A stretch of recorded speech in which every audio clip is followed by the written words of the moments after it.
This is Andi Purewal for Boxing Social in association with Betfred, and I'm delighted to be joined by Anthony Pretty Boy Taylor here in Cleveland. Anthony, first and foremost, how are you? How are things going? Oh man, I feel great, my brother. I feel great. I look great. I am great. I'm the great. Thank you for having me on.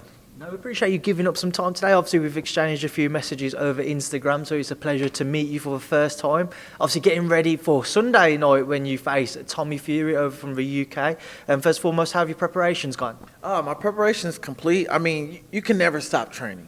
I feel good. Everything about this Sunday is going as planned. Planning on coming out with this victory, my hands raised, and that's a guaranteed fact that I am. We'll come into the fight a bit more very shortly, but just to kind of go over the level of boxing experience you have. Obviously, everybody will know you've got the MMA background, but to what level have you previously entered the sport of boxing? We previously spoke about your amateur days, so just expand a bit on that for me. Back when I was 18, I did amateur boxing. I had an amateur record of 12-1, 7 TKOs. I fell in love with the sport of MMA at the age of 25, so I kind of left boxing alone. But I've always maintained that boxing discipline. So whenever I've fought in a cage, I've always boxed, and I mixed it up with my wrestling. Do you have any regrets of not pursuing a career in boxing, knowing that you've kind of circled back to it now? I mean, not really. It would be weird to say that if I did, but I mean, MMA brought me to where I'm at now. I got to meet Jake. I got to meet Antonio McKee. I'm fighting on probably one of the biggest cards of the year, potentially one of the biggest cards in history, potentially in boxing. So I have the opportunity. Let's obviously move forwards then and on to your fight on Sunday night. We know you're facing Tommy Fury, as I say. How much of him have you looked at or studied?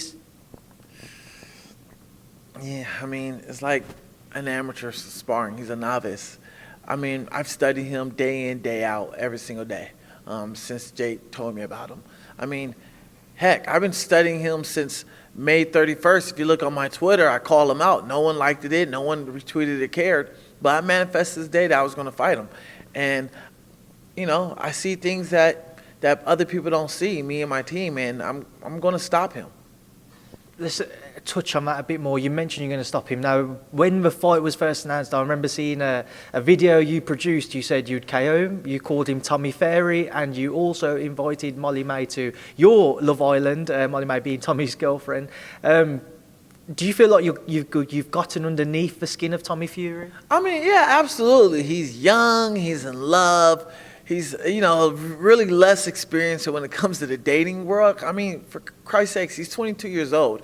I mean, as far as the Molly May jokes, and I'm just having fun. I'm not going to take it personal to him where I'm just messaging her or harassing her. It's not the type of guy I am. I'm going to have fun with the Love Island stuff. Tommy's a good kid. I'm not going to doubt that.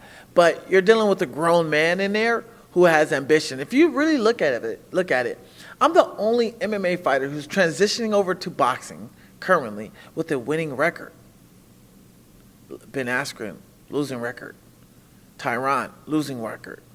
Anderson Silva, losing record. Those guys, they've accomplished things in their career, in their lives.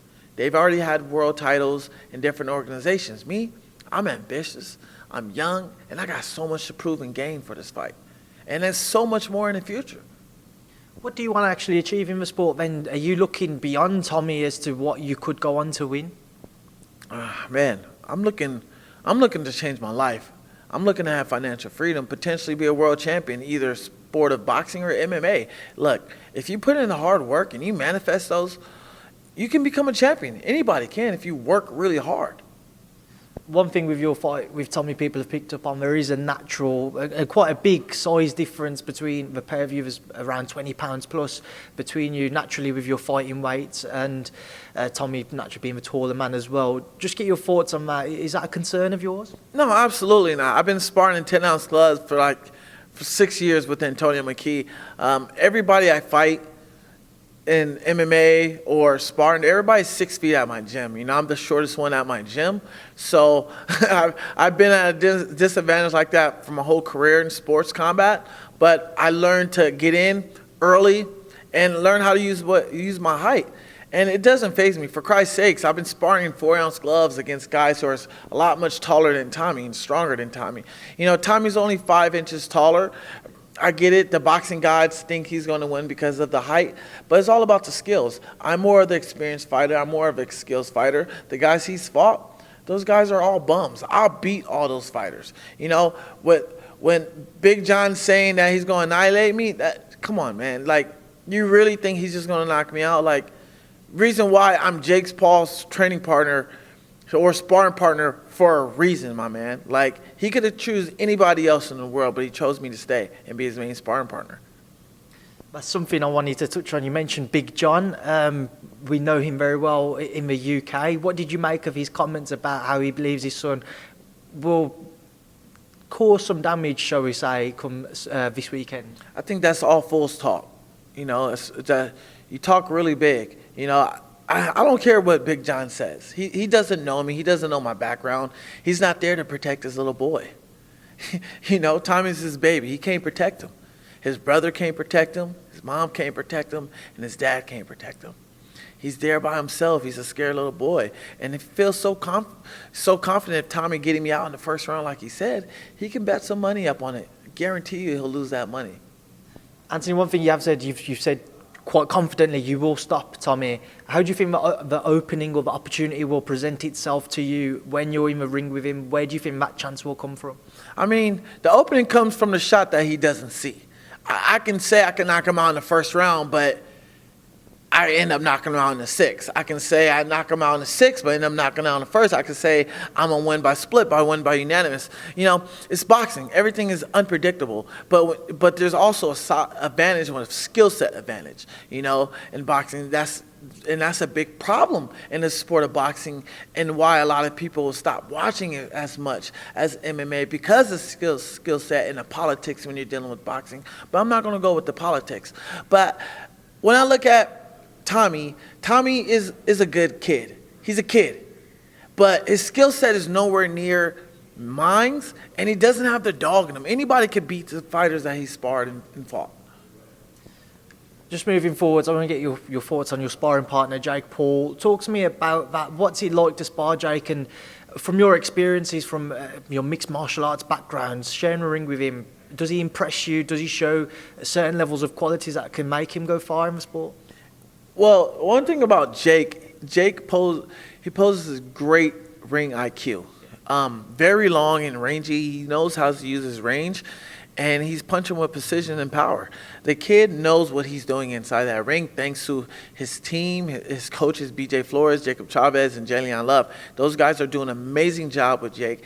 And Jake is really catching on faster than a lot of people think. Like, he's not a YouTuber. People need to stop saying he's a YouTuber. The guy can fight. And every time when people says, oh, he's a YouTuber, BJ Flores always invites him out. Come on and box. You know, people have that mindset, and they just judging him. Hey, the guy's been proving everybody wrong time and time. Just give him some time. He's going to develop into a hungry lion. This fight with Paul-Woodley, again, because you've had an MMA background yourself, what do you make of it? I feel like it's a great fight, great experience, step up for Jake himself, because Tyron has dominated MMA for so many years, and he's a legend in the sport. I mean, I can't take the fact that me and Tyron do have the same striking coach, Antonio McKee, but I've never met Tyron before. I've never trained with Tyron, so I don't know Tyron personally. You know, I met Jake. I trained with Jake. I know him a little personally, so I can only speak on what I see with Jake Paul. You know, Jake is doing everything fundamentally correct, and he's doing it with passion. He's not doing it because he want to have fun. He's doing this because this is a career. He don't have to box. He has money where he doesn't need to box for the rest of his life, but he chooses to step up and do something new for a change. And I see Jake winning this fight by 6-round TKO or unanimous decision.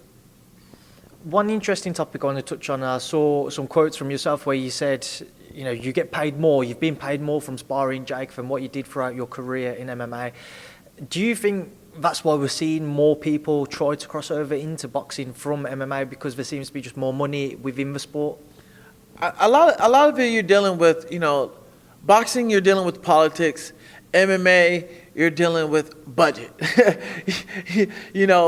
If you're not a big household name in boxing, you're not going to get that signing contract. If you're not a big household name in MMA, you're going to still be fighting for scraps. Now, I can't speak on the UFC because I don't fight for the UFC. I'm not employed for the UFC. So I don't know what they talk about as far as fighters being underpaid or paid athletes on there. I can't speak on that, but all I can do is speak on my experience fighting on the regional circuits, fighting on Bellator, fighting on other shows.